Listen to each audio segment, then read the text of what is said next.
Max and Avery. I'm your host, Max. And I am Avery. How are you guys? All right, so we are recording on a regular Thursday nights like we do. However, the Bears are playing in this Thursday night matchup, so we're going to do things a little differently this episode. We're actually going to give you guys a little bit of a almost live broadcast during the second quarter of the game here. Second quarter started just a minute ago. And so Avery and I are just going to do kind of like we used to, do some commentary, talk to each other throughout the second quarter here, and then during halftime we'll give you a little bit more of our regular episode content. So, Avery, how are you doing tonight? I'm here, man. I'm here. How are you? I'm doing pretty good. I thought it was Friday for a good chunk of today. Not a good chunk of today, but I thought it was Friday earlier. It's actually only Thursday. I knew that. I knew Thursday night football was on tonight, but for some reason in my head, I was like, oh, I got to do our Friday movie night. So I was just messed up earlier. Threw me off a lot. But give you guys a little where we're at in the game right now. Panthers are currently up 10-3 because the Bears are garbage. Tyson Bagent is starting again because Fields is still hurt, right? Like, wasn't he supposed to come back this game theoretically? Yeah, he was mentioned as doubtful, and then it came out today. Eberflus came out that Bagent was going to start one more week, and yeah. So is Fields even dressed at all right now, or is he still just like, nah, sit on the side and chill? Yeah, he's just sit on the side and chill right now.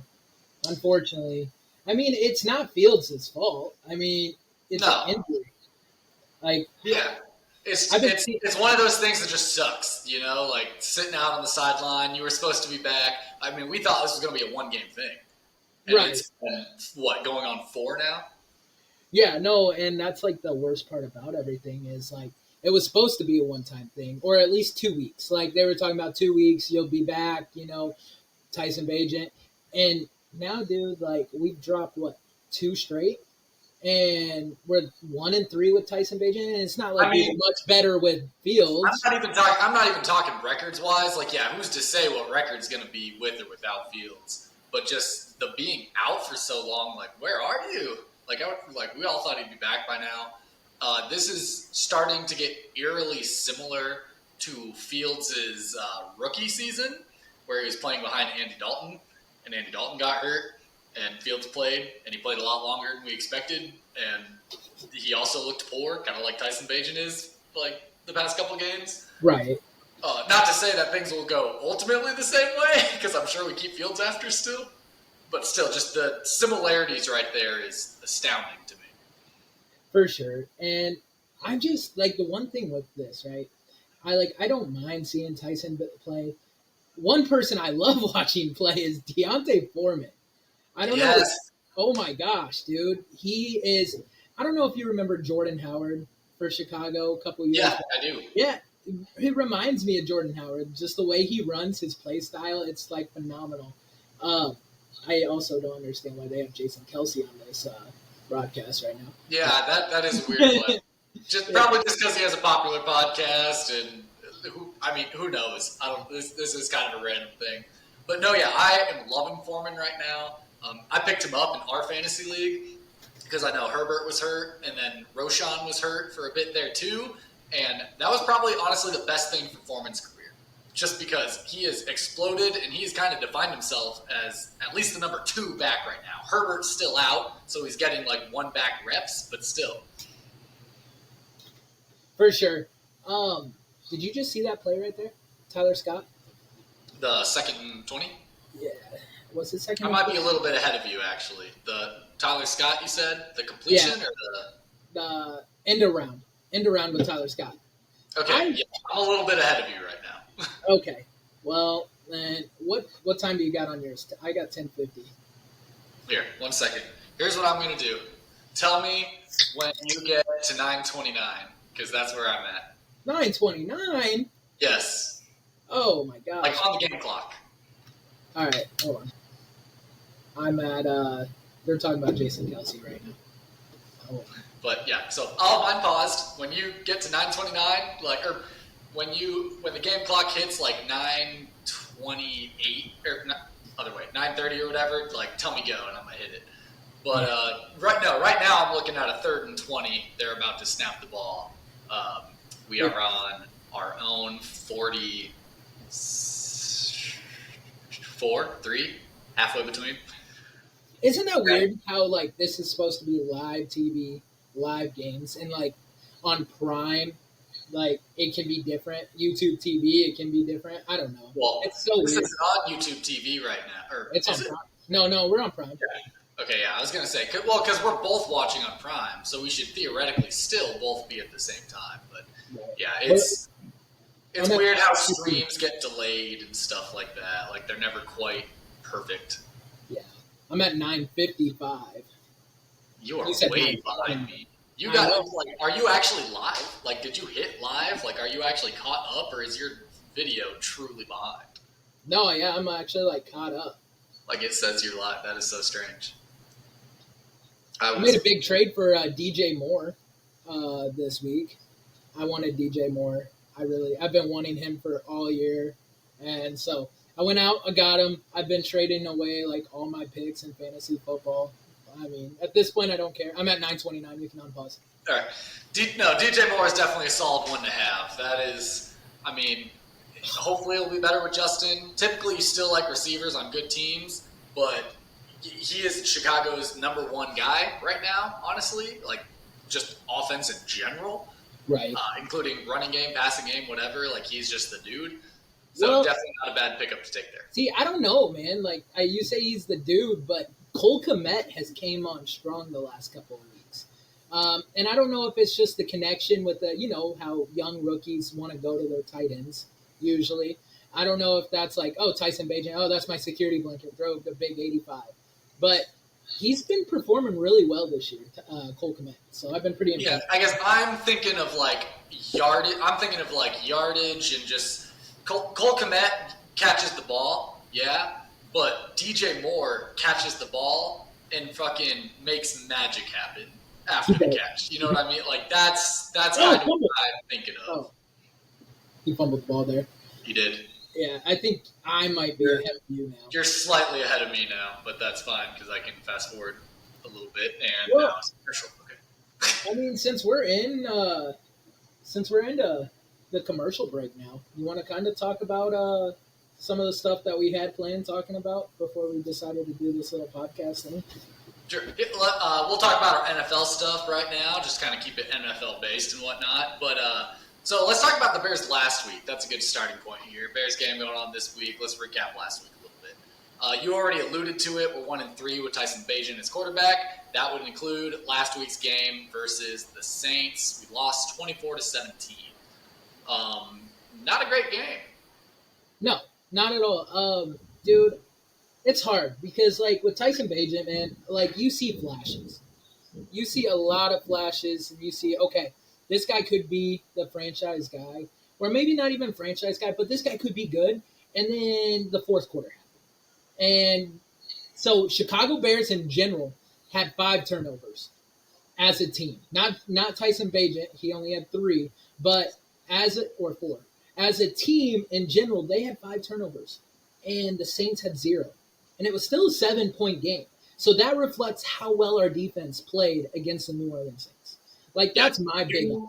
You have to be able – you can't turn over the ball. Like, that is the number one killer of just anybody. Like you said, 7-point game with 5 turnovers. Honestly, that's absurd. Like, if anything, it should have been a 14-point, 18-point. Like, the score should have reflected way worse with that many turnovers. We definitely should have beaten the Saints when you think about it in that regard. Yeah. So that is definitely a tough one to have. But it helps us out pick-wise, which I think is kind of where we're just sitting at right now is let's get a lot of draft capital going for us. Well, and that's what I was about to say too, man. Like, one thing I think about this week is this is why I really wanted to see Justin Fields play, because I think this is our last shot. I think if we win this game, we could end up 8-9, 7-10, 9-8. Like, it's a very, very bleak shot, but like I think it was possible. But if we lose this game against the Carolina Panthers, we're going to be one of the worst teams in the league. I think our season could have went 2 roads. There's 2 roads, and I think it could have went either way. I don't think this game means shit to us. Actually, dude, it means a lot to us because it's a win-win for us either way. Panthers lose. No. Yeah, well, okay, it's a win-win for us. So yeah, it doesn't matter. But Sure. no, like you're saying, like I think we win this game, we go on, like get close to 5. No, we win this game. Like I don't think it changes anything. Like we're still one of the worst teams in the league. We'll have one more win on our record, but I think we're still lucky to get 1 or 2 more following this game for the rest of the season. Like win or loss here. For sure. I want to mention one thing, though, that I had noticed last week and I noticed this week so far. Our defensive line is starting to pick up. And how much is that to do with Montez Sweat being one of our edge rushers? We are definitely giving a lot more of a defensive presence. Like right there, right fucking there. Yeah. Sack. And it's incredible. Like, I love seeing this, like, because that's the Bears. We grew up with the defensive team. We're the Chicago Bears, the monsters of the Midway. This is who we are. And I've been waiting for this all year. Like, the rest of the year, like, we've looked like a Mickey Mouse defense. I've said that how many times? And just to see it tonight and see it, like, come out and see it against the Saints come out, it's taking added pressure. And I just wish we would have had that in the beginning of the year. I know. If we would have had that from the get-go, who knows where we'd be at right now. That sack, by the way, was also, like, very close to the, I don't know what you want to call it, backed up. Panthers were very backed up. They just punted out of the back of their own end zone. So we got some good field position. Fine. Now, if we can just get 2 first downs, we can get a field goal, maybe. 10-6. I'll take that right now. I'll take that. You like how I go straight to maybe we can get into field goal position here as opposed to like, hey, we just got the ball. Like, let's go score. Dude, okay, and then, like, how much of this comes back to Luke Getsy this year on the offensive side of the ball? I get it. You're playing with the undrafted rookie quarterback, right? You got to switch play calls. Like, he was a 5-year starter in college, D2. He's still learning on a curve. He probably didn't expect to play considerable amount of time this year. He thought he was just going to back up Justin Fields and call it good. Yeah, it's definitely a hard adjustment to make. Like, you're still kind of figuring out the playbook. You're still kind of learning it and whatnot. And now all of a sudden it's like, hey, strap up, you're going in. And it's like, oh, God. And I'm not ready. You do have to wonder if Luke Getsy is kind of dumbing down the play calls or just calling, like the day one basic shit. You know, you go through your fall camp, you install all your basic plays the first couple days, like your easiest, whatever. And then from there you just kind of branch. You have to wonder how many of those branches are trimmed down right now, restricting even Luke Getsy himself. Like, there's a lot of shit he probably can't call because Badgett just, like, doesn't have the full depth of the playbook quite yet. For sure. So I also want to get – see, and I like that play right there. I don't know if you're still a little bit behind me. But nope. Badgett dumps it off to Roschon Johnson for a first down. Like, when you say dumps it off, like that was an extended handoff in my like it wasn't a check down, it wasn't a dump. I wouldn't call it a dump off. I call it a toss. Like he tossed it to Roschon. Like it was an extended handoff.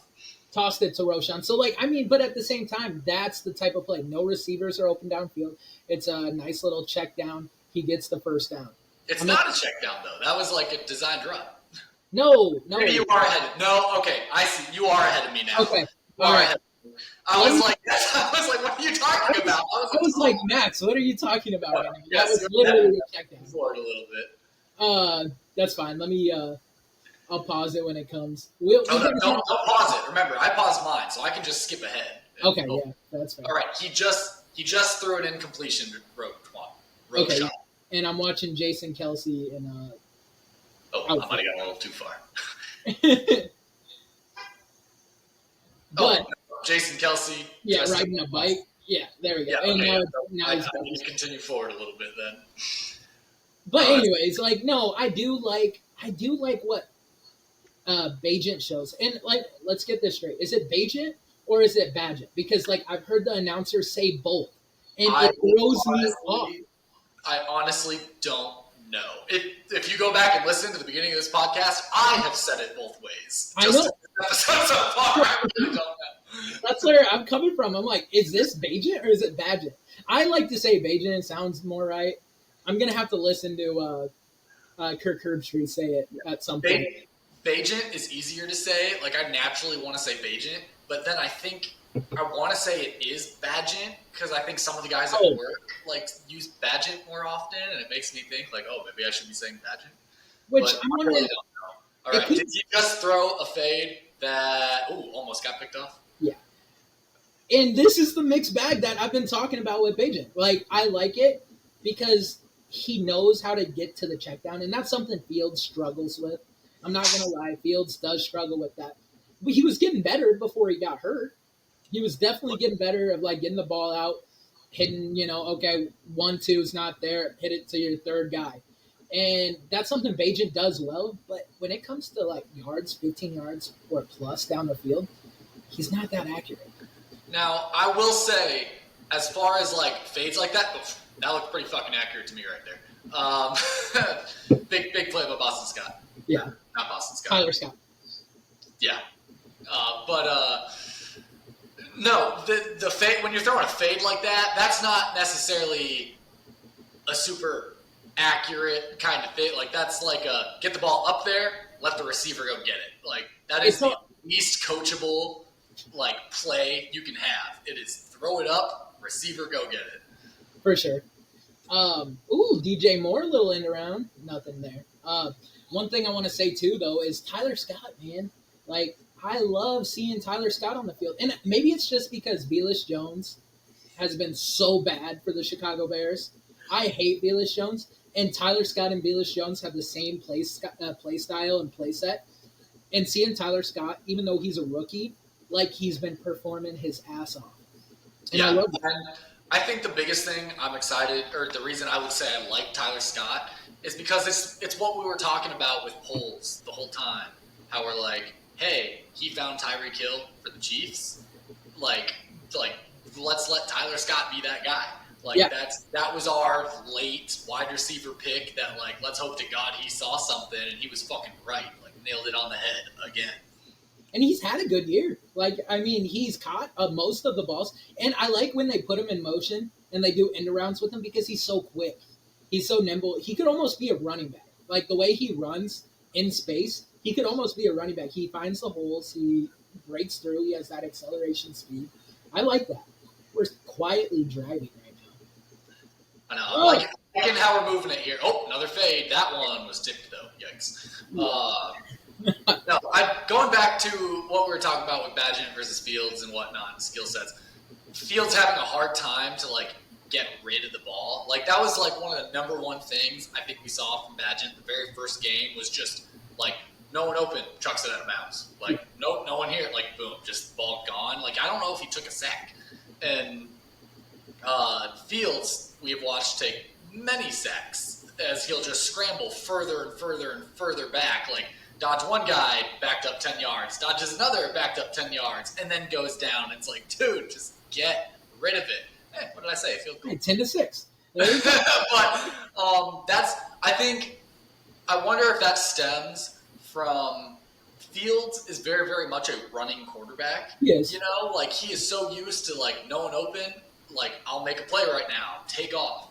Where Badgett can run, like, you can run around with Badgett a little bit. If you move him out of the pocket, like, he can go get a first down. We saw that in his first starting game. Like, he got a few different first downs with his legs.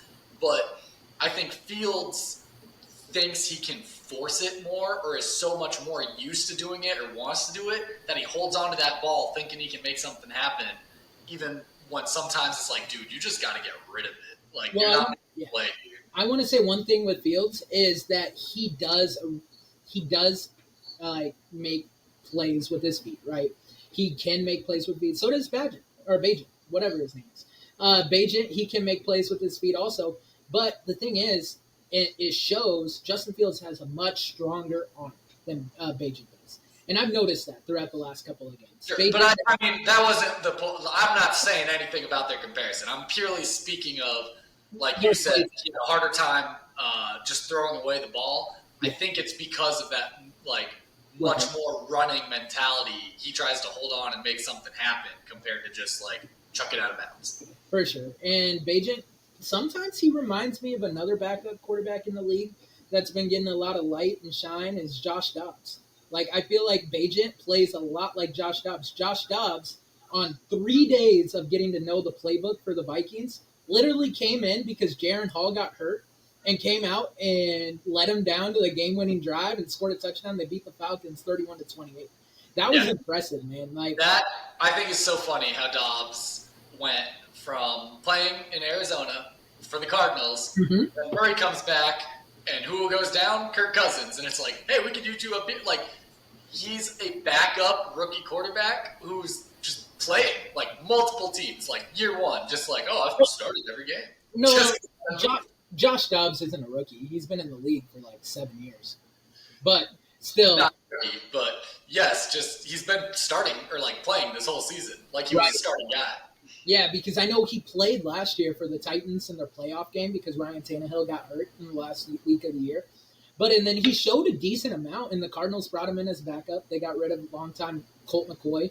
They brought him in. He performed well. They beat the Cowboys, which the Cowboys aren't no slump. Like, they're a good team. And now he's playing for Minnesota. And I think he's just like that perfect backup quarterback. He's a guy that's going to win you games, but he's not going to be a starter all the time. Yeah. And this year, he's going to end up being a starter this year. Like, for the whole year. Two different teams. It's so weird because it reminds me of Madden in a little bit. And Madden, like, your backup quarterback goes down, and you're like, oh, let me trade for another guy. And then they trade, and he starts 1 week after. It's crazy. Just crazy, man. No, it's a crazy for Minnesota to have a solid enough backup like him going in when Cousins is out. And Justin Jefferson is out for them. They're in a rough spot right now. They're still 5-4, though. Like I say, they're still doing much better than we are at the moment. But, I mean, that's to be expected, too. Like, their backup starting quarterback right now is, like you said, a 7-year veteran. Ours is a Division II rookie. Like, a little bit of difference in comparison there. Almost like the Baker Mayfield when he went down to the Rams and won their game after being there literally a week. Like, when you've been in the league, yeah, learning a playbook can still be difficult when you're on a new team. But if you've been in the league for a minute, it's like you understand football well enough at a level that it's like, what's this play? Oh, that, yeah, let's, like, sure, go for it. Well, I know they were talking about, like, Kevin O'Connell during the Vikings game. They were talking about, like, breaking down the play, mid-play, like, for Josh Dobbs. And, like, it showed, but, like, he still performed. He made plays when he had to. But, dude, all right, what are your thoughts on Bryce Young? This is your first time watching Bryce Young all year. It's my first time pretty much watching Bryce. It's not my first time watching Bryce Young all year. I watched him beat whoever it was that the Panthers beat. Yes, I watched him beat the Texans at work. Not the full game, but I watched the second half. Yes. Most of the second half, I think. I don't know. He doesn't seem bad, but I just don't know who he has around him as on the Panthers. You know, like, Panthers got rid of DJ Moore. They got rid of Foreman. Yeah. Like, I don't know if he really has anything to work with. But outside of that, I don't know. I don't think I could judge his true, like, will he be great? Will he be a bust? Yeah. It's really hard with rookie quarterbacks to come out and be like, oh, this guy's terrible. Like, but at the same time, I don't know. Like, if you're comparing Bajent and Bryce Young, I think Bajent might have been outperforming Bryce Young this year just with his reads. Like, and that's crazy for me to say. But the guy I want to talk about is who Bryce Young's gonna get compared to his whole career. CJ Stroud, dude. CJ Stroud led a massive comeback against who you just mentioned, the Tampa Bay Buccaneers and Baker Mayfield, and he pulled it off. He even broke a rookie record during this game. So, like, he threw for, like, 474 yards. It was insane. And, like, 4 TDs. And it's funny because I'm in 2 different fantasy leagues, and I made a big trade in my work league for Trevor Lawrence. I traded away Justin Jefferson. I got a couple other guys. But I needed a quarterback because Trevor Lawrence was on a bye week this week. I picked up CJ Stroud and he got me like 51 fantasy points. And I was like, huh, Stroud boys represent. Yeah, I love CJ Stroud, dude. I've watched CJ Stroud about just as much as Bryce Young at this point, meaning I've watched them for like half of a game and a half, like whatever. And I gotta say, I'm a little biased just because I like CJ Stroud more. I thought he would be the better quarterback and whatnot, but I don't know. Gameplay wise, I think he's doing better. From what I hear and what it sounds like, and just from like the outside, it looks like he's doing better. I'd have to truly sit there and look in on how they're doing like during a game to see if that's true or not. But I like CJ Stroud so much better than Bryce Young. I want him to be better than Bryce Young. Um, How much of that is because Ohio State quarterbacks can't make it in the NFL? That's what everybody says. I think it might have a little bit to do with it, like just the relation there with Justin. And part of me is kind of like, oh yeah, but I actually do also remember there was a time in college when I think Fields was hurt, or whoever Ohio State's quarterback was hurt, and Stroud had to go in and replace him. Yeah. Fields was concussed, I think, was what happened. Fields got a concussion. Stroud's had to start a game or two. And he did really fucking well. Just, stepped in like no big deal. Like, absolutely blew it out of the water. Enough so that there was almost a quarterback controversy in Ohio State. Like, oh, fuck, should we be starting this guy? And so I think I have that mentality a little bit. Anytime I hear the name C.J. Stroud, I always kind of flash back to that moment and stuff of just should he be the starting quarterback right now? Like at Ohio State, goddamn, he put on a hell of a performance when he had to step in. I agree. The thing with CJ Stroud, man, is for me, it's the Justin Fields effect too. And just the way he performed against Georgia in the national championship last year, and he balled out. And they were down to the last second field goal where Ohio State kicker missed it. They were going to beat Georgia, and I hate Georgia because they're the new Bama. And so I absolutely despise Georgia, and I like Ohio State. I always have. I mean, I know you shouldn't like. It's liking Big Ten schools when your Big Ten school's not in it. And I just really like everything that CJ Stroud's done this year. And you could argue that the Texans have a worse team than the Panthers do. Oh, come on! Just to pick that off. Stevenson. Tyreek Stevenson. Tyreek Stevenson just about picked off Bryce Young. Speaking of who's better or not, it looks like that was third down anyway, so it's 4th and 1, so they're going to punt. But, oh, man. In his hands, too. Brings back the age-old question. This is why you're a defensive back and not a wide receiver. Tyreek Stevenson, right there. I love Tyreek Stevenson. He's been probably a great hit. People have been really criticizing Ryan Poles lately just because of the Chase Claypool trade and, everything. That's a flag. Yeah, it was. Nothing? Really? No, nothing. He caught the return. He bobbled it a little bit. He kind of shook around in his hands, but, he secured it. And then here comes in a fucking Panther and just... That was such a flop, too. That is horrible. Trent Taylor flopped so bad. But anyways, it doesn't matter. You can't fucking touch him. Right. What the hell? The one thing with this, right, is Ryan Poles is getting a lot of criticism because of a couple of things that has happened under his. He didn't give Roquan Smith a big contract. And Roquan came out, a couple days ago and said, I'm glad I'm in Baltimore because my career was going down the drain in Chicago. And that hurt for me to see. And then he makes a trade for Chase Claypool. Chase Claypool was terrible for Chicago. Probably, just like he's still doing terrible for, I forget. Miami, yes. Yeah. Still not doing well there. Right. And so, a lot of people are starting to criticize Ryan Poles. But look at the guys that you got. Under Bajan. Someone starting in his rookie year at quarterback, probably the hardest position on the field. And he's doing okay. He's not doing bad. Another aspect, Tyreek Stevenson. He almost had a pick right there. He's performed well all year. Tyler Scott, another guy. He's performed all year. Jack Sanborn, another guy. He's been balling out all year and replaced Roquan Smith. So don't give me that shit that Ryan Poles doesn't know how to build a team because he's showing it through the draft. He's not keeping these guys Ryan Pace drafted. That's fine. It's one of those things where it's really easy to put someone under a microscope and be like, look at all the stuff that they've done wrong.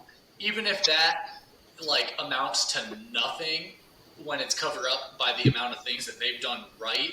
Like if you do 25 different things and you do 5 of them wrong and 20 of them right, people are gonna hyperfixate on the 5 that you did wrong, and like that sucks. And especially in a situation like the Bears manager and stuff, like that's an even tougher spot to be, just because they want to be good. Like they need that turnaround and they want it now.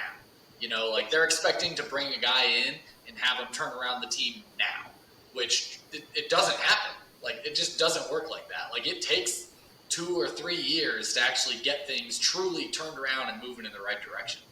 But even on that, even with the Roquan Smith and pay the man, we're having the same issues with Jalen Johnson. Like he's wanting out because we're not fucking paying the man.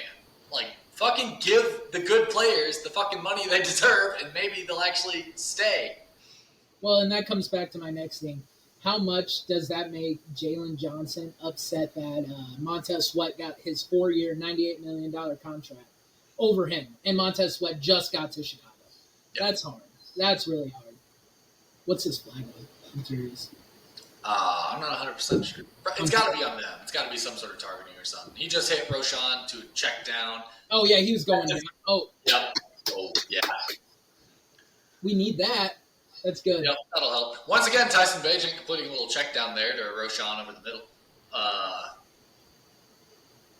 Yeah, they got to back this up. Or not back it up, but move it forward from our perspective. That helps because we were a little bit backed up in our end zone there, it looks like. Is that their first penalty? God damn. So, see, if we score here, we're right back in this game. Oh, easily. If we score here, we take the lead. I mean, depending on what that score is, but. See, DJ Moore, he's been quiet the last couple of weeks, but I think that's just a lot to do with Justin Fields and DJ Moore. They built that connection. They built that connection in OTAs. DJ Moore did not have any reps, probably, or very few with Tyson Bagent. And so, like, when you come in and you got a new quarterback throwing to, of course you're going to go quiet for a little bit. But this week, we've seen a lot more from DJ Moore than we have the last couple of weeks, which I'm good. I need him. I just made a trade for him.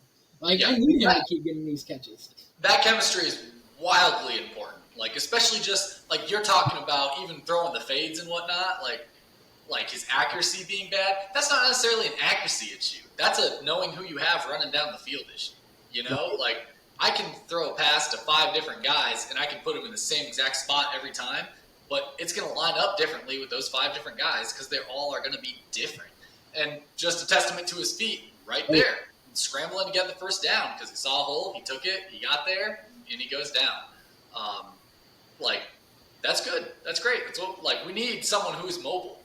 Right. But yeah, no, the chemistry with the receivers is huge. That needs to be built, and he's going to be starting to build that. Another reason DJ Moore might be a little quiet is just because teams might start being able to figure it out a little bit.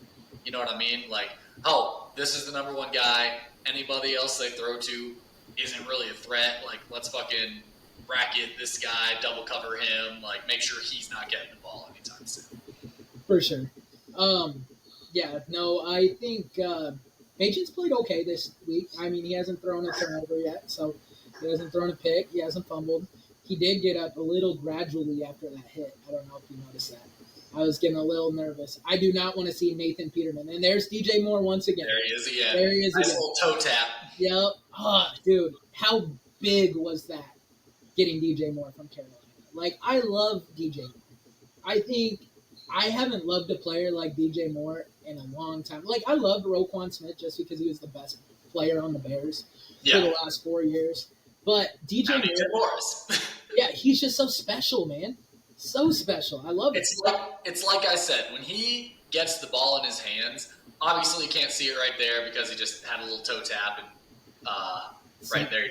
St. Brown's getting some action. Let's go. Yeah, we're in a 2-minute drill right now. 30 seconds left. We're on the Panthers' 40-yard line. Driving in. Second and 6. But, when he gets the ball in his hands, like, the things he can do after the catch are crazy. Shaking defenders off, just getting down the field, he turns a 10-yard completion into a fucking 25-yard gain, just like that. Just moving. Like, he can move incredibly well. Yeah. He's so elusive. I hate seeing Matt Eberflus on the sideline. I'm so done with Matt Eberflus. Like every time they put him on the game, and I'm just like, I don't need to see him. It was kind of like the Matt Nagy effect that we used to, like every time Matt Nagy would pop up, we're like, fuck that guy. I Yeah. am so done with Matt Eberflus. Like I feel like he set our team back. And there it is, Cole Kmet. Dude, Yep. oh, go, baby. You can tell. You can tell that he's looking for DJ Moore running down the field there. He has a little out motion. Looks like he's running some kind of wheel or something. He runs out of the screen. I can't tell. For sure. But, like, you can tell that Badgett's eyes are right down there. Like, he's looking for him. He's looking. And Cole Kmet is just right underneath him. Like, hey, like, I'm here. It looks like it was almost a bit of a tight end delay type situation. Yeah. He's like, fuck it. He's open. Going to him right there. And you gotta love that Bajan stayed in the pocket. He delivered the throw until the last minute. He got whacked at the end of that play. That is another big difference between Fields and Bajan. At least their rookie year, like comparing them rookie selves at least. Oh! Gotten better about. Oh, he held on to it. I thought he fumbled that. Time out. I thought it came out of his hand. Oh God, that was scary. But no, that is the big difference. Another big difference between Fields and Bajan right there. It's just that Fields was not comfortable in a pocket. And I think, once again, it gets back into that a little bit of a runner's tendency. Like, he has that tendency, like, when he gets pressure and he gets uncomfortable with that, like, he wants to take off. He wants to run. He wants to go make something happen. Whereas Bajan, he's calm in the pocket. Like, when he does get in the pocket and he's sitting in there and he's chilling, like, he is by far much calmer than Fields is. And that's where it gives him the ability to just throw it away, too. Like, when he needs to throw it away, it's no big deal. It's like, all right, time to chuck this. I'm getting a little too much pressure. But I love how he sits in there, and that can get you some big plays, like passing the ball as well. If you can just hang in there a little bit, be a little bit elusive, maybe like step up, move to the side, whatever, and then you can get it to an open receiver downfield. And going into half, 10-9. That's good. And I want to talk about one thing. Because last year, we gave Cairo Santos so much shit for missing so many kicks. And we stuck with the guy, and he's only missed one kick all year. I love Santos this year. He came back with a vengeance, and he's performing really, really well. And just give some kickers some love occasionally because, like, he's doing great. I know kickers you were complete head cases. Like, you can. It's really easy when you're a kicker to just turn into a total head kick. I mean, you only see the field 5 times a game, 6 times a game. So like like your reps are so limited. Like, you miss one, and it's kind of like oh fuck, like that's a game changer right there. You miss an extra point, like that can easily end a game right there. Like, well, you just lost by 1 point because you missed the extra point. But and you think about it. Every time a kicker's on the field, it's a scoring opportunity, except for like kickers. Oh, yes. So like, if they do miss one, it does. That's why there's such big head cases because every time a running back's on the field isn't a scoring opportunity. I mean, it could be, but like, you know what I mean. For sure, it's like it's down to one. It's a one play. It's a score or don't score. Like when you come out, like it's either you're getting 3 or you're getting 1 or you're getting nothing, and it's you. It's on you. But since we're at the halftime break now, we'll get into. We'll move on from some MSL talk and do a little bit more college talk right now. First things first, a little bit of sports news in the college world. I know we were talking a lot about Brian Ferentz leaving and whether or not Kirk would be departing with him. Kirk gave a statement, and he said, until they tell me to sit down, I'll probably keep going. And then following up, being asked if that means he's going to stay or not, he said, yeah, probably a couple of years. So Kirk's sticking around. Kirk's not going anywhere, at least for a year or two. He's not popping out just yet. How do you feel about that? I'm fine with it. I don't know. I want to see what changes. I need to see who the new offensive coordinator is. Because there's 2 ways this could go. Like, Kirk's staying, sure, but that doesn't mean that he doesn't necessarily, like, bring in the new offensive coordinator and be like, all right, I want you to do some of your shit, you know? Like, it's your offense. I'm the head coach. Fucking tell me what you're going to do. Like, he can still say yes or no to certain ideas and whatnot, but, like, I'm curious to see if he lets that kind of control being given up a little bit, in which case we will see Iowa doing a lot of different things, or some different things. I don't know if it'll be a ton per se. Or does Kirk completely just go, like, you're the offensive coordinator, but, like, my team, my offense, here's what we're doing. Like, you are executing my order, not, controlling the offense. I think one aspect with this is that, one, Kirk Ferentz has been to 2 Big Ten championship games in the last 4 years. So I think it is his decision. If he wants to stay, he will stay. I mean, he's done nothing wrong except for hire his son. Like, that's the only thing he's done wrong. And Iowa's offense, anybody in that offensive coordinator role will probably turn around Iowa's offense a little bit.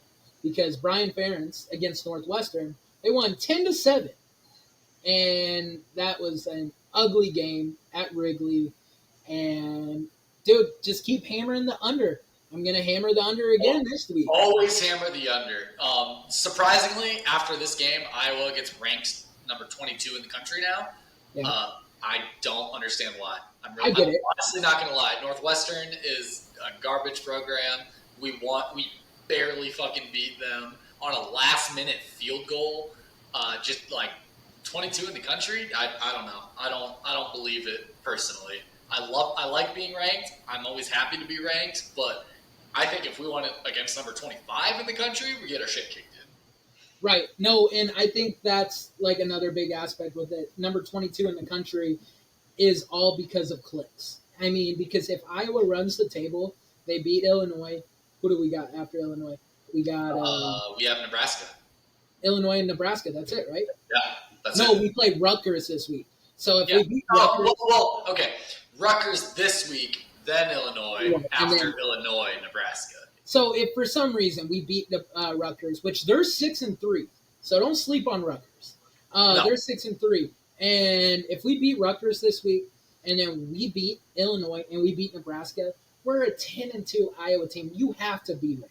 They have to be ranked going into the Big Ten championship. And there are plenty of teams that can be 10-2. Well, and I'm saying for the competition. You do. You got to look at competition. But if we do go out and we beat Rutgers this week, I mean, that's 6-3 team. That's a 6-3 Big Ten team. That's a good competition. Illinois, they're 5-5. They'll probably be 5-5. I mean, that's an okay Big Ten team. You're acting like. But once again, you have to look at competition. Like I'm not saying look at record. I'm saying look at competition. Like, it's Rutgers. Sure, they're 6-3. Who all have Rutgers, but what are Rutgers' 6 wins? Like, I just look at the ranked games Iowa's had. Which we only had 1 and we got blown out. But just I don't know. I don't know if we're quite there. I would love to see us. God, I can't even say that. I was going to say I'd love to see us win the West and go to the Big Ten championship, but honestly, we're going to go and just be absolutely murdered. So, like, I don't even know if I want to see that. But at the same time, that would mean we'd have to lose to Nebraska, and I definitely don't want to see us lose to Nebraska. Yeah, I'd rather lose to Illinois. I feel like Illinois sounds like a good team to lose to. I wouldn't mind losing to Illinois. Illinois just rolls the dice and runs the table, and they go to the Big Ten championship. The only reason I don't want us to lose to Illinois is because I'm actually going to be at the Illinois game down in Kinnick, finally getting to an Iowa game. Our season will be over, and so I'm going to go watch that one live. But so I kind of hope that's a win, because otherwise it's going to be a real rough time. Yeah, that'll be a bummer. Well, and it's funny because I don't want us to lose to Nebraska, because I'm going to be at the Nebraska-Iowa game here in Lincoln, and I really don't want to be in a crowd full of Cornhusker fans when Iowa is losing. That just sounds. Well, it looks like we're going to have to lose to Rutgers then. I guess Rutgers is going to be the place. I'm okay with that. That would still. Even if we lost to Rutgers, though, we still win the Big Ten West, don't we? Yeah, because Rutgers is in the East, so it has to be Illinois or Nebraska. Yeah, well, I mean, Rutgers is in the East, but it's all based off record, so it would add a loss, so that doesn't matter, because it's still a loss on a record. But I don't know if it comes down to, like, tied records between us and Nebraska and or us and Wisconsin. Like, we already beat, or in theory, if we beat Nebraska, then we have tied records, we get the head-to-head. So I think we would go anyway. So, I don't know. I guess we just have to go get absolutely annihilated in the Big Ten championship. Against Michigan, probably, maybe. Or Ohio State. Well, yeah, Ohio State's been turning it on. Ohio State. They're number one in the country. I'd say they're doing a little more than turning it Yeah. on. How much of it? How much of their ranking in the country is because Michigan has this scandal going on? That's my question, right? Because I feel like Michigan has blown out more teams than Ohio State has. Sure, but also Ohio State was number one in the country before the Michigan scandal came out. So that's true, but I don't know why. Because I'm looking at their schedule and like they've blown out teams, but they haven't blown out teams like the way they should. I feel like. So once again, I'd say that all comes down to like competition. Like, are the teams there blowing out better at all than the teams that Michigan has blown out, or? Well, and that's the next thing I was going to say. Ohio State has played Notre Dame. They played Penn State. So, I mean, they have played, a little bit better of competition. Notre Dame's no slump. Michigan State, or not Michigan State, but Penn State's no slump. So those two games right there, that is a resume builder. And that's probably why they are the number one team in the country. But it'll all come down to that last game of the year, Ohio State versus Michigan, to see who is the real number one team in the country. Yeah, whoever comes out of that one is probably going to take number one spot, assuming that Georgia doesn't take the number one spot and both of them go 2 and 3. Right. But we'll find that out later on. Biggest thing is Iowa is number 22. It has a shot at the Big Ten West. We hold our own destiny. We just have to not fuck it up. I think we might fuck it up along the way, though. And a part of me wants to. Ever so small part of me wants to. Because, I mean, look at our offense right now. Like, we got so many dudes banged up and hurt. We're barely scoring, 10 points a game. Not in actuality. If you take away our non-conference games, our points per game, goes down significantly. Yeah. I mean, we scored 38 points against Western Michigan. We take that game away. Exactly. Of course. That is the game. That is the game to take away. If you take away that game, I'm looking at our past scores, and I'll tell you just in conference, we have scored 10, 15. Oh, this is jumping weirdly. Okay, one sec. I got to scroll back down now because this didn't. But yeah, anyways. The app jumped. Okay, 10, 15, 20 against Purdue, 26 against Michigan State. I guess that's not horrible. 0, and that is our in conference games right now. 81 points. 10, yeah. 81 points. That's all we've scored. 81 points. That's not good. 81 points divided by how many games is that? 6? 6. 81 divided by 6, what is that? 81 divided by 6 is 13 and a half. Look at us go. We are barely scoring 2 touchdowns a game. Not even barely. We are not scoring 2 touchdowns a game. Call us the Miami Dolphins. We are putting up 70 a game. But anyways, we are not. Another game, though, that you wanted to mention is Washington, number 5, versus USC. Washington did it. I told you this was going to be a close game. It was. It was scary. I want Michael Penix as a Chicago Bear. Michael Penix would definitely be my pick as a Bear over Caleb fucking Williams. USC is no longer even ranked. I know it was a close game, and trust me, anytime I talk about USC getting their dicks blown in, I mostly just mean lose. Anytime they lose, they get their dicks blown in. And Caleb Williams fucking acted like it after the game. Because did you see the clip of him crying in the stands with his mom? I have no problem with that. I don't have a problem with it. I just, I hate Caleb Williams. And so part of me is yes, you fucking diva. Go cry. Right. And, I don't have a problem with that. The one thing I do have a problem is last year on Instagram or Twitter, he put a laughing emoji when Max Duggan was crying when they lost the Big 12 championship game.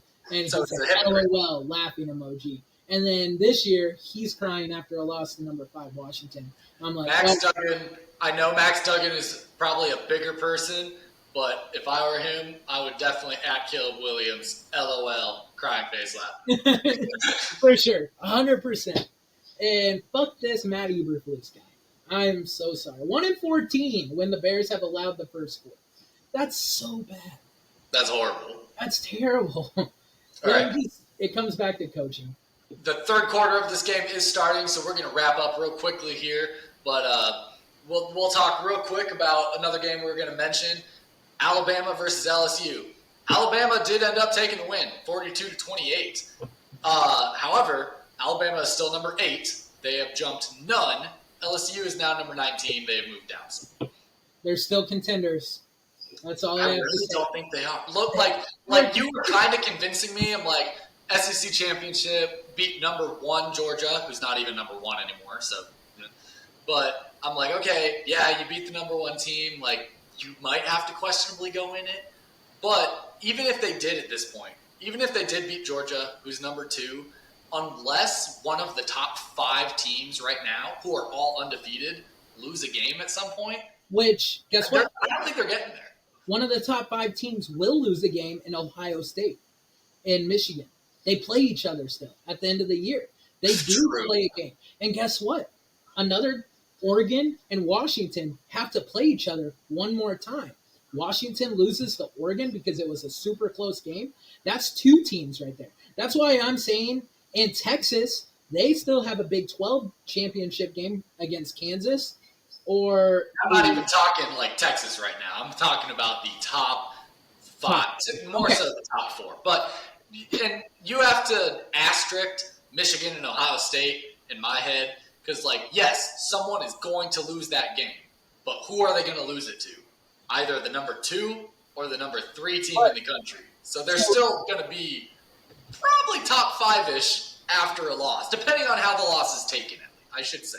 Right. If they get absolutely blown out, yeah, you could probably drop quite a ways. But if it's a close game, you probably don't go down horribly, depending on how other games go. I do think it's time will tell, and because I think it's too early to say, oh, these are our top 6 teams, because a lot of shit, college football, a lot of shit happens any given week. I mean, we got 3 weeks, and then a conference championship week, right. So 4 weeks technically. And Alabama could go out and lose one of these games, and then my argument is over.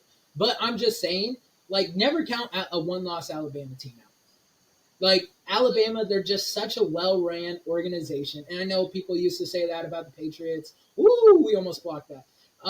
And stuff. But, they still have Nick Saban. They still have the best players in the country. I just really don't think you can count them out. Their quarterback has stepped up his game from the beginning of the season. He is looking a lot better than when he first started out, which, I mean, experience, right? Who's not going to look better with a little experience? Everyone was freaking out after the first game. After the first game, oh my God, this guy's not the guy for Alabama. Y'all, he's played 1 game. Right. Well, and I don't know, because a one quarterback that did look better with less experience is Tyson Bagent. What we're watching right now. Well, yes. With 1 game. We're talking levels now, though. Okay. We're talking your first NFL game did not go great compared to went super well. And this is college, a little bit different. You're a high schooler just entering college. Your entire world has just been rocked. This is probably the first time you've ever moved in your fucking life. Did you see this last 10 opponents for Tyson Bagent, though? It's hilarious. Carolina Panthers, Chargers, Raiders, Vikings, Colorado School of Mines, Indiana University of Pennsylvania. Oh, that's funny. Hey, man, I do like it. I do like that he's – ooh, nice little dump off there. 0 yards. I'll take it. He didn't get sacked, and they were coming heavy. Right. So, and Foreman got a fantasy point. There you go. Well, is that a fantasy point if it was minus a yard? Because he got a catch. He got a catch. I mean, was he minus a yard, or was he just 0 yards? It might have been 0 yards. Also, pretty close to 0 to me, but I don't know. I wanted to mention something that's not even football related, but UNO played TCU tonight, right? And basketball. Yeah, in basketball, and it was a close game, 82-74. They lost, of course, but 82-74 ain't bad for a Summit League team and UNO. No, that's not bad at all.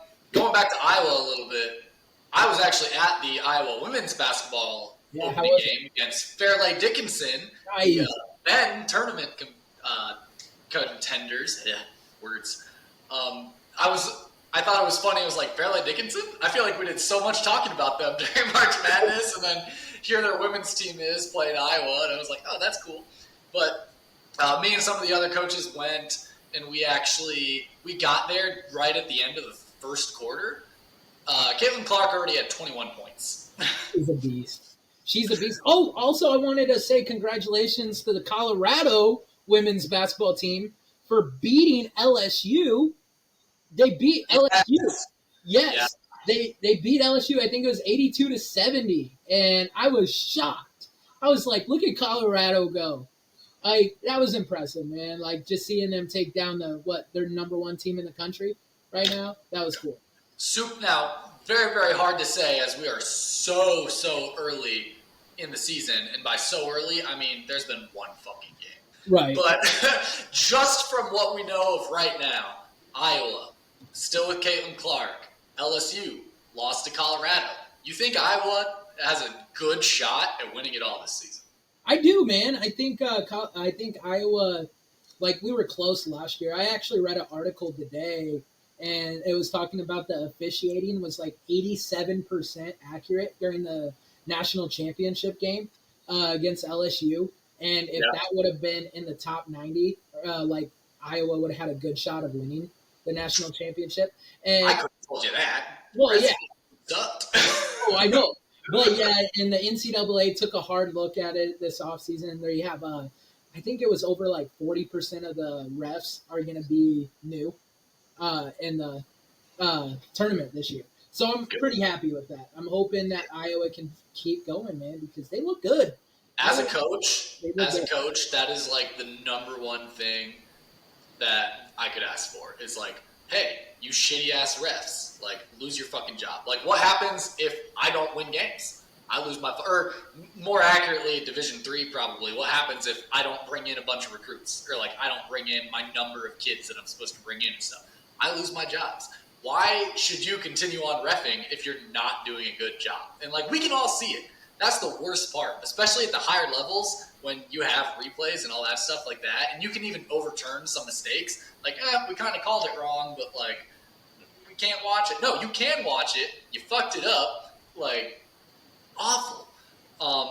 Sorry, I'm very heated about this because we actually just played our loss that we just had, the school I coached for. The rest were horrible. Right. Absolutely horrible. There was a super blatant tripping that was not called. There was pass interference where our dude's literally getting tackled. The ball's, like, barely even thrown yet. And, like, there was no call. The rest were absolutely horrible. And I honestly, I'm, like, talking to our head coach, I'm like, do we send some film into the league? Like, more often than not, it's not worth it. You know, nothing's going to come of it, whatever. But that game, I was honestly like, I feel like we should fucking send this into the organization because this is truly just horrible. Good sack there by fucking Gordon. Yeah. I was about to say, man, when are we going to start the pay that man chance for Jalen Johnson like we did for Roquan Smith? Because he just had a hell of a play, and you got to pay that man. You got to pay that man. Like, he's such a great lockdown corner. And I like this. Pay our good players. Like, if you don't pay your good players, like, yeah, I get it. You want all this salary cap, whatever. Like, oh, we have so much salary cap that we can use on good players and we can go be a great team. One problem with that philosophy is if you don't fucking spend the salary cap, you don't fucking get the good players. Right. 100%. Well, and that's what the Browns did for, years and years and years. They always finished last. They always had picks. They always had the salary cap. And they're like, well, next year, we're in rebuild. Well, I'm tired of being in rebuild. We've only been in rebuild, true rebuild, for 2 years. I'm tired of it. I don't know how Browns fans did it for 10, 12 years, but I can't do it no more. The Bears, we got to figure this shit out in this offseason. And I don't care if we go 7-10 next year. I just want a good year. And I want to see the record go in this direction. I'm pointing up. I want to see the record go up. Yeah. Another. We forgot to mention. So Daniel Jones tore his ACL. He's out for the rest of the year. They're going with Tommy DeVito, which is he was Illinois' quarterback last year. He was Oh, okay. undrafted guy also, and so a lot of undrafted guys the last couple of years are getting their shot to Sure. start.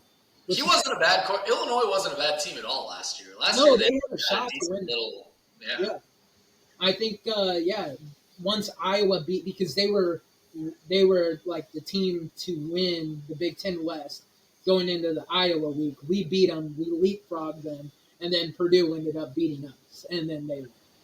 Yeah. And now So look at Purdue. Purdue looks terrible. yes, yeah, Purdue looks god awful. Last year though, if we would have went to the championship, we probably would have looked pretty similar in that game. Like I don't know. Actually, last year was a bit of an exception because I truly do think that we would have looked better than we did the year before because it was against Michigan again. Right. And I think our defense was a lot better. I think we had a lot better defensive personnel and whatnot, and we're just playing better. I honestly think that we would have held Michigan to a lot less points if we would have played them last year. So it sucks that we lost to Purdue and freaking didn't go. Like, that's the one exception. I'm like, you know what? Even if we lost, which I'm sure we would have, I think it would have been such a much better game than last year that I would have been okay with it. Like, at least I could show the comparison of, like, hey, at least, like, see, we're not that bad. I agree, man. Oh, Jason Kelsey was on a game. I guess we could talk a little bit about the Cowboys-Eagles game. This is a good game. Cowboys, Eagles. Jalen Hurts also got hurt. Much like, why are there so many quarterbacks hurt right now? Does this normally happen, or is this just some weird? Because we got Fields, we got Rodgers technically as a torn Achilles. We've got Jones torn ACL. Yeah, Burrow was hurt in the beginning of the year. Burrow's hurt. Like quarterbacks are fucking breaking down out here or some shit. But Jalen Hurts got hurt. Luckily, the Eagles did get their win first, 28-23. Who knows what happened to Jalen Hurts? Do we actually know? I don't. He came out for a couple of drives, but he came back in. They were mentioning it could have been on the tush push. Also, the tush push was not successful last week for the Philadelphia Eagles. That's gotta be the first time, like, ever. Yeah. I like how all these other teams are starting to replicate the tush push now. It's funny. Or at least trying. Not everyone can do it. I did feel like Chicago was good with the tush push when Fields was starting. Because you need a quarterback that's decent to do a tush push. I mean, they don't have to be anything super spectacular. We actually have a version of the tush push that we use a decent amount whenever we get in a 3rd and 1 situation. How often does it work? 9 times out of 10. Nice. Yeah. See, I think that's like the perfect play, and I hate that so many people are trying to ban it. I know, like it's a dumb thing to try to ban. Like, what do you? I don't understand the whole banning of it premise. Like, why ban it? It's a play. Like, are you going to ban other successful plays? Hey, we can't run fades anymore. It's what? Like, it's fucking play. It's football. Right. Brian Burns, remember when he was rumored to come to Chicago with the first pick instead of DJ Moore? They're talking about an edge rusher. I don't know. Oh, yeah. Yeah, Brian Burns. I love Deontay Foreman. Carolina's so stupid for giving him away. And he wasn't even supposed to be our like I know running back. He was just going to be like a special teams dude. Like, I remember we talked about it in one of our episodes. We were like, might not necessarily be a back for us. Like, he'll be a great special team kind of guy. But no, here he is fucking leading the way for fucking Chicago rushing yards.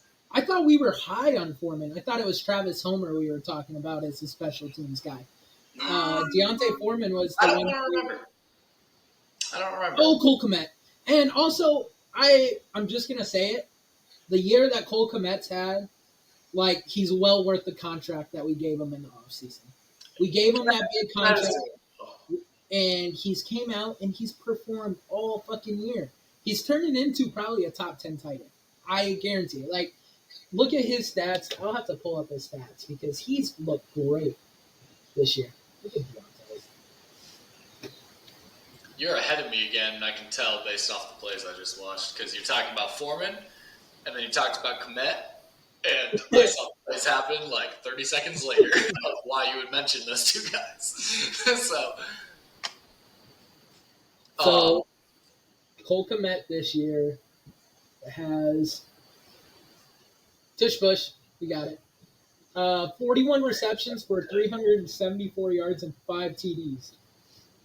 For a tight end, that's pretty solid. That's pretty solid for a tight end. I am a true tight ends coach now, and I have completely fallen in love with tight ends. Like, I love Travis Kelce. I love Cole Kmet. I love just talking about tight ends. I love fucking Iowa, obviously, tight end U. I've really, really fallen in love with just like the position as a whole. So much so that it's going to make me really, really sad if I ever get a different job or get a different like position or anything that I'm going to be like, I don't want to do. Also, did you see that Tush Push that we did?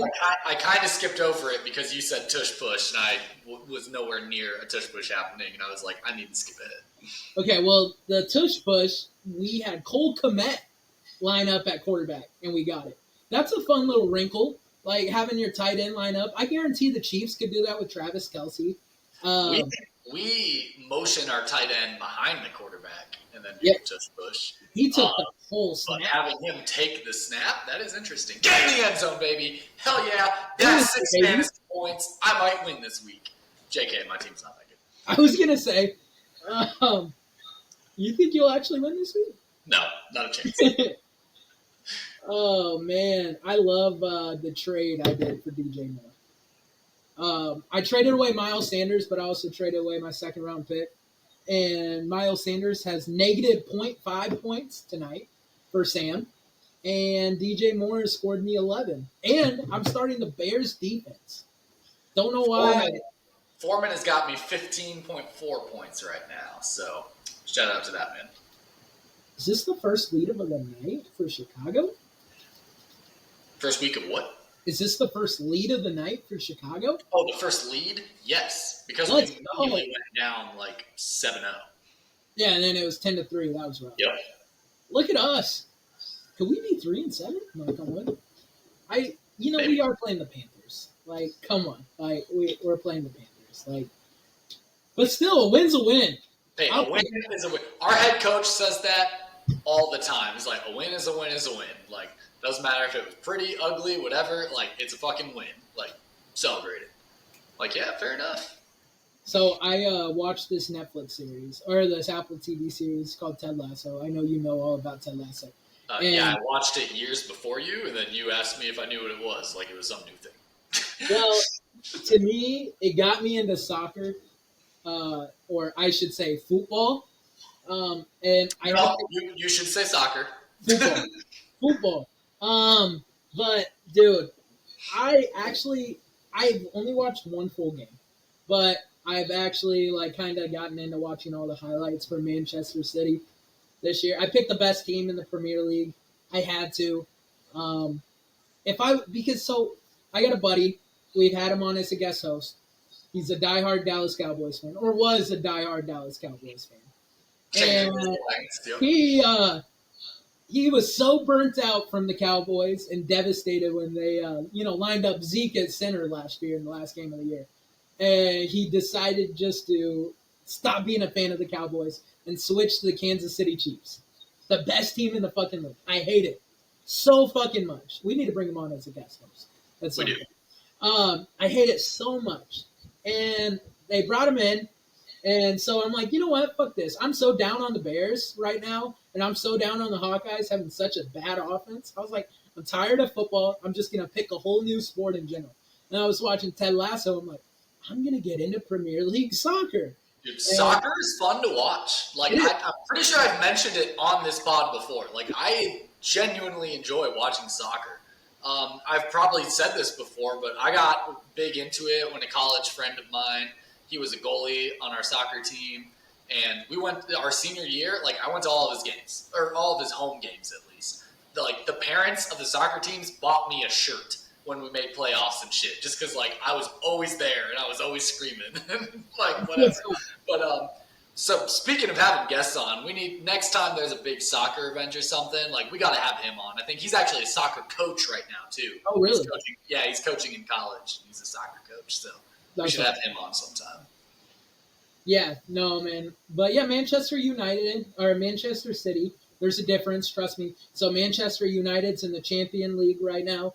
Manchester City is in the Premier League. So just a little bit of a difference. But they won 3-0 the other day. Yeah, nil. Yeah, I'm using soccer lingo. Yeah.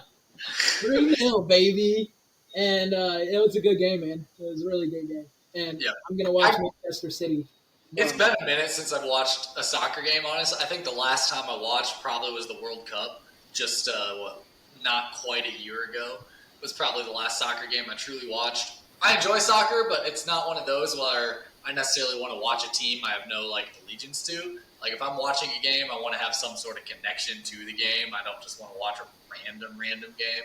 So I need to either find a team for myself or just... I don't know, follow. Maybe I should follow my friend's team. I should just look up all their games and figure out when they're playing and watch them. But there you go. All right, guys. So that's all the time we got here. I know we're a little over our hour now, so we will go ahead and sign off. We will be watching the rest of this game. Hopefully the Bears are able to pull off this dub. But yeah, tell us what you think of this episode. If you guys want to see more of the kind of live talk during games, if you hated it, you'd rather have just the normal episodes, let us know.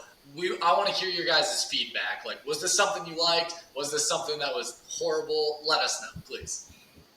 For sure, guys. All I got to say is like, subscribe, Instagram, TikTok, YouTube, you know the deal. Also, please, can Chicago pull this off tonight? I need a win in my life. I really do. And Bryce Young is driving right now, which is terrifying me. But other than that, I'll leave you with one thing. It is Bear Down!